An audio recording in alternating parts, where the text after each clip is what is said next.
Avui fem un púding de verdures amb espinacs, pastanaga, carbassó i li posarem una mica de salsa de tomàquet quan emplatem. Comencem la recepta saltejant les verdures i de les verdures començarem pel carbassó. Posem aigua a bullir per descongelar els espinacs i també per poder fer el bany Maria i tenir l'aigua ja ben calenta.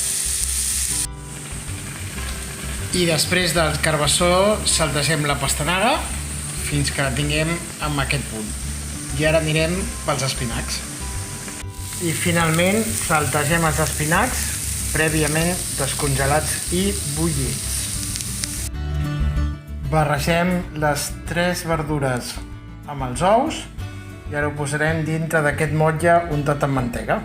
Al forn, en principi, entre 3 quarts d'hora i 1 hora, 180 graus al bany Maria.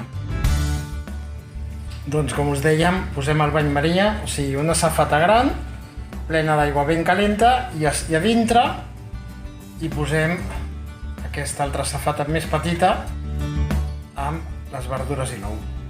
3 quarts d'hora o 1 hora a 180 graus. I després de 55 minuts, amb el forn a 180 graus i el bany Maria, ja tenim el púding de verdures cuit. Ara l'emplatem i el servim. I aquí tenim una ració del púding de verdures emplatada amb una capa de salsa de tomàquet per sobre.